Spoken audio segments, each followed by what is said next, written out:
I want to illustrate the essentialness of addressing the heart issues. The temptations, all of our temptations come from our heart. Therefore, it is critical that we deal with our heart, that our hearts are transformed and we're not externalist or behavioralist. In James chapter 1, verses 14 and 15, he talks about our temptations coming from our desires.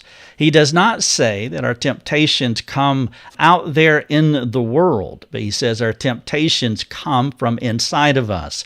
And it is important that we understand this because some people will say, well, that thing out there tempted me. Well, James would have another interpretation of that. He says that each person is tempted when he is lured and enticed by his own desire. And so it is our desires that tempt us. The thing out there, whatever that thing may be, can have no control over us whatsoever if we don't desire it. He went on to say in verse 15 that then desire, when it has conceived, gives birth to sin, and sin, when it is fully grown, brings forth death. I want to illustrate this by talking about some things that could potentially be sinful in our world today. Alcohol, money, love, social media, food. Here are 5 things that you can make a case could be sinful, but I would also say that these 5 things could be innocuous as well, that these things aren't the problem. The only way that any of these things could be sinful in our lives is if we desired them. My father was an alcoholic. He desired alcohol. There's no problem per se in alcohol, as you take a bottle of alcohol and you just put it there on the table and there it is. There's nothing wrong with that in a vacuum unless you desire it.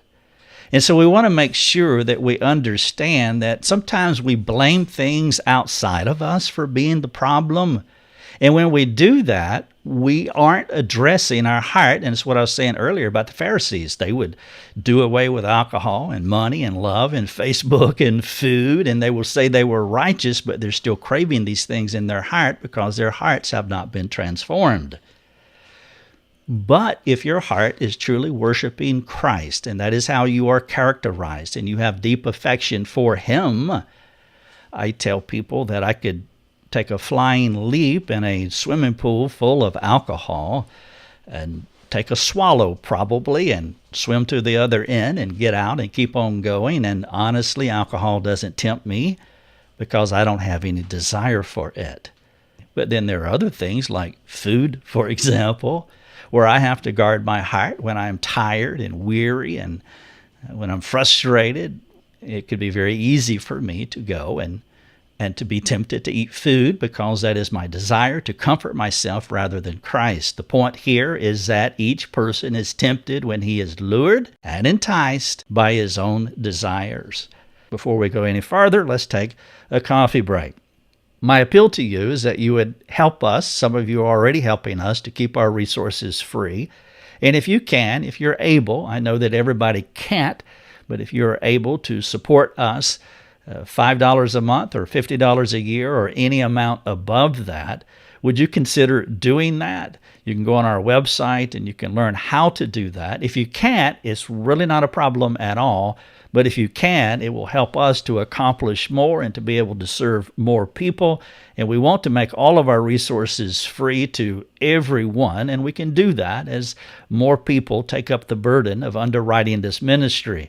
And so if you are willing and able and appreciate what we are doing, consider supporting our ministry for at least $5 a month, and I would greatly appreciate it.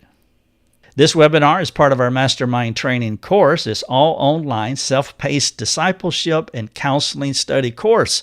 If you want to learn more about our Mastermind Training, please go to our website, and we have an entire page with a ton of information on it that will walk you through and answer almost, probably, maybe, every one of your questions about the training to see if it's a good fit for you. This is an Introduction to Biblical Counseling class. I am Rick Thomas. This is lesson number 6, and our ministry is helping people live effective lives. Thank you so much for joining me for this webinar.